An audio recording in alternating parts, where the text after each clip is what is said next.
No, stop. All right. Have you ever wanted a pet but you weren't sure which kind of pet to get? Which pet fit best for you? Well, you're in luck. That's what I'm going to discuss today. You've already chosen one, but still useful Was he a good information. fit for us? There are many things to consider when getting a pet. The three most important things to consider are the time and energy you have to put into your pet, the amount of space you have for your pet, which, as you chose, was perfect, and then what you really want from your pet, like your expectations for the pet. Firstly, there's the question of how much time and energy you have for the pet. If you're constantly busy and in and out of the house, you have 2 jobs, go to class and work, I don't know, then a dog may not be best for you if you don't have other people to take care of it. Yeah, that's nervous. But a smaller pet, if you're super busy all the time, would probably be best for you. Something like a gerbil, reptile, fish, they pretty much watch themselves. Or even a cat, all you have to do is clean the litter box, feed it occasionally when it wants you.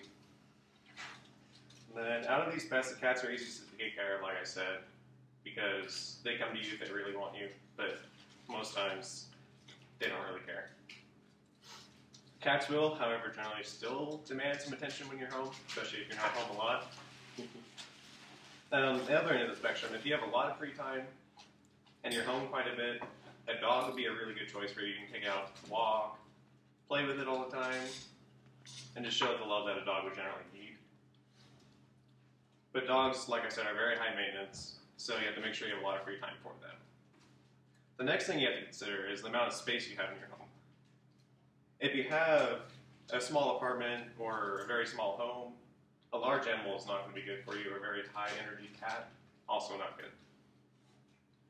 If you decide to get a high energy pet, you have to be prepared to take care of it. Even if you have a little amount of space, you have to take it on lots of walks, be able to find somewhere to play with it outside. Or, in a cat's case, you'll have to find places for it to climb that are acceptable and won't destroy anything. If you have a large home or backyard, then that leaves you open to whatever pet you really want. And I would suggest getting a dog because dogs are the superior pet, of course. The final thing to consider when choosing a pet is your expectations for the animal. If you want a pet that's just going to be kind of there and you can show them off when you want to, then maybe a snake or some fish. You can get like a little shark. Those things are pretty cool. Or you can get a catfish. I had a catfish that lasted about 3 years. It's no longer with us, but you know, things happen. And if you want a pet that will play with you all the time, then a dog is a good choice, or a high-energy cat, because, believe me, a cat will play fetch sometimes. It's fun. And if you'd rather have a pet that's not as playful, then you can get...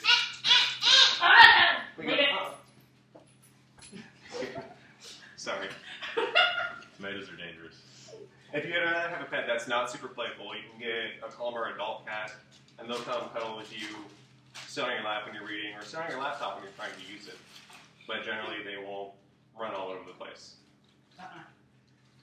Finally, if you want a pet that's not demanding, you don't really want to play with it, except maybe like throw in a hamster ball, you get like a gerbil. You can get a lizard. Lizards are cool if you don't want a super playful pet, but watch something. So in conclusion, there are a lot of things to consider when getting a pet, but the 3 most important ones are the amount of space you have in your house, how much time and energy you have, and your expectations for it.